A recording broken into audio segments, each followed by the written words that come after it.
कृषि कानून का विरोध कर रहे किसानों के आंदोलन को पूरे 9 महीने बीत चुके हैं, लेकिन अभी तक इसका कोई हल नहीं निकल सका है, जिसके चलते किसानों में गुस्सा भी बढ़ता जा रहा है। किसानों ने 25 सितंबर को भारत बंद बुलाया है। किसानों के आंदोलन को लगभग पूरे विपक्ष का साथ मिला हुआ है, लेकिन सरकार किसानों की ना तो मांग मान रही है और ना ही उनसे बातचीत कर रही है। इस बीच किसानों के समर्थन में अब तमिलनाडु सरकार भी आ गई है। तमिलनाडु के मुख्यमंत्री एम.के. स्टालिन ने विधानसभा में केंद्र सरकार के 3 कृषि संबंधी कानूनों के विरोध में एक प्रस्ताव पेश किया। इस प्रस्ताव में केंद्र के तीनों कृषि कानूनों को रद्द किए जाने की मांग की गई है। मुख्यमंत्री के इस प्रस्ताव को विधानसभा ने पास कर दिया। बीजेपी विधायकों ने प्रस्ताव के विरोध में विधानसभा का वॉकआउट किया। तमिलनाडु से पहले इस तरह का प्रस्ताव कई राज्यों की विधानसभा से पास हो चुका है।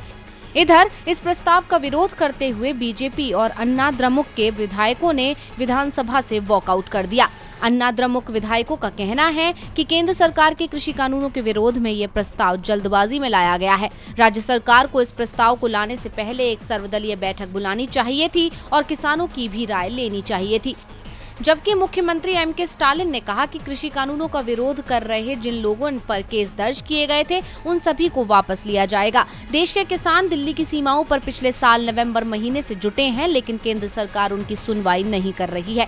किसान केंद्र सरकार के इस रवैये से नाराज हैं और वो कानून रद्द किए बिना मानने को तैयार नहीं है। इससे पहले मई में स्टालिन ने कहा था कि सरकार विधानसभा में एक प्रस्ताव लाएगी जिसमें केंद्र से 3 कृषि कानूनों को वापस लेने के लिए कहा जाएगा। अब तमिलनाडु सरकार ने तो प्रस्ताव पास करवा लिया और प्रस्ताव का विरोध कर रहे विधायकों ने वॉकआउट भी कर दिया, लेकिन अब इस प्रस्ताव से सरकार की मुश्किलें कितनी बढ़ जाएंगी ये देखने वाली बात होगी।